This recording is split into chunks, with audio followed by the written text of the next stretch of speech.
আসসালামু আলাইকুম। সবাইকে ঈদ উল ফিতরের শুভেচ্ছা। সকালটা শুরু হয়ে গেল। এবার ঈদের নামাজ আদায় করতে চলে গিয়েছিলাম ধানমন্ডির একটি মসজিদে।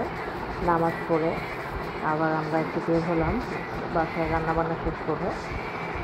বড় ভাইয়ার বাসায় যাচ্ছি। সেখানে গিয়ে আমার মেয়ে বিলাইটাতে বসে গেল তার বড় আপুর কাছে। অনেক মজার মজার রান্না করেছিল ভাবি। সেগুলো আর ছবি তোলা হয়নি, সেগুলো খেলাম। তারপরে আমরা সবাই ফটো সেশন করলাম, ভাইয়া ভাবি তারপরে সব কাজিনসরা সবাই মিলে আমার মেয়েরা ছবি তুললো।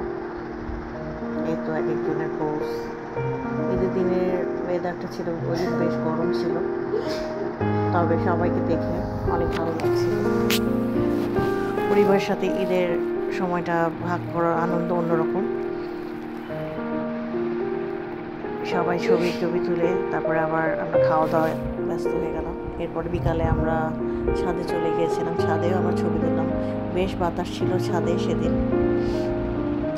তারপরে সেখানে আমরা অনেক ছবি তুললাম, নিজেদের মতো করে টাইম স্পেন্ড করলাম। বাতাসে মনে হয় উড়ে যাচ্ছিল সব কিছু, আর ঢাকা শহরের দৃশ্য খুব সুন্দর লাগছিল। একে একটা রাইসা বেক করেছিল তার ছোট ছোট ভাগ্নি ভাতিজির জন্য। পরের দিন আমরা আপুর বাসায় গেলাম, বড় আপুর বাসায়।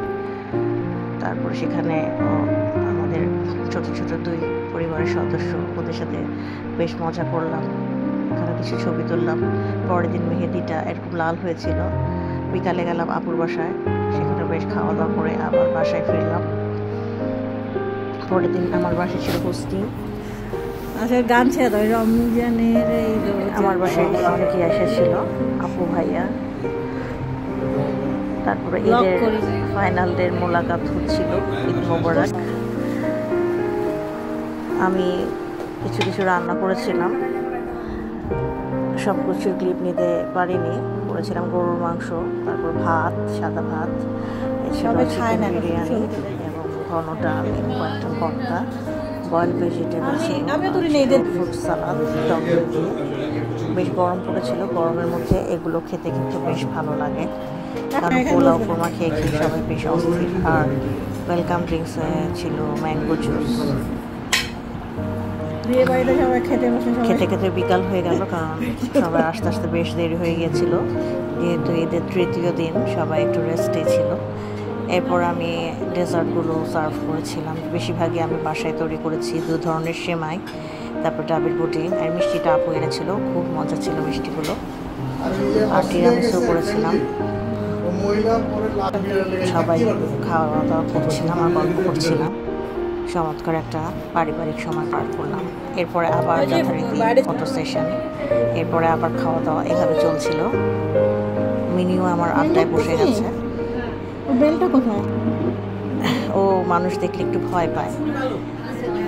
তারপরে এদের আবার মোলাকাত চলছিল, এইভাবে সময়গুলো ভালো মতো কাটছিল। একটু পরে আমরা আবার বের হব, একটু আশেপাশে ঘুরবো, নৌকাচারের ইচ্ছা আছে। আমরা চলে আসলাম বেড়িবাঁধের এখানে, মানে তুরাগ নদীর যে শাখাটা বুড়িগঙ্গার, সেখানে আমরা আজকে বোটিং করবো।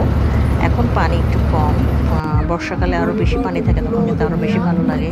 এখনও বেশ সুন্দর, আর এই সময় ওয়েদারটা বেশ ভালো ছিল।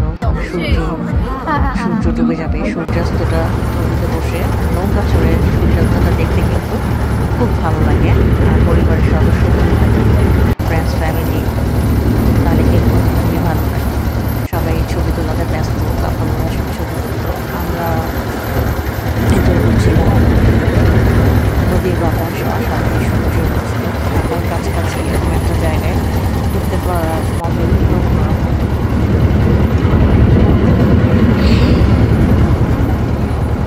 এভাবে আড্ডা ঘোরাঘুরির মধ্যে আমাদের ঈদের দিনগুলো আলহামদুলিল্লাহ বেশ কেটে গেছে।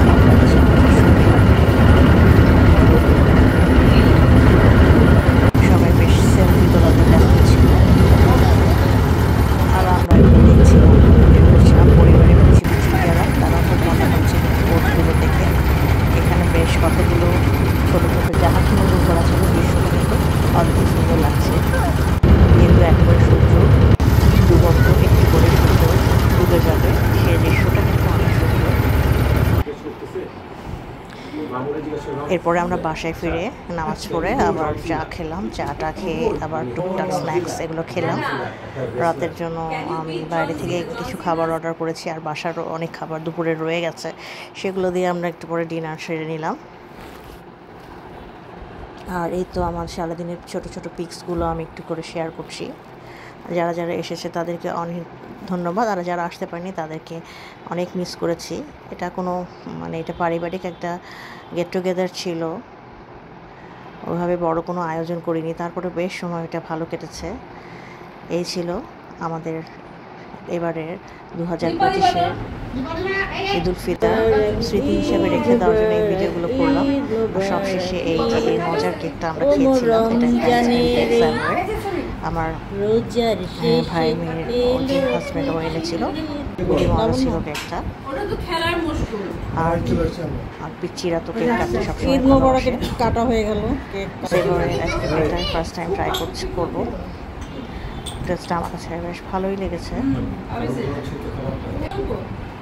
একটু ডাঁটি আর একটু বেশি। এরপরে কেকটা খেয়ে আমরা আমাদের প্রোগ্রাম আজকের মতো এখানে শেষ করছি। আবার হয়তো এরকম আয়োজন হবে। এটা বেশ ভালোই কাটলো অল্পর মধ্যে, আল্লাহর কাছে হাজার শুক্রিয়া। আর শেষে মিনি আমার কাছে আসলো রাতে ঘুমাতে। Thanks for watching.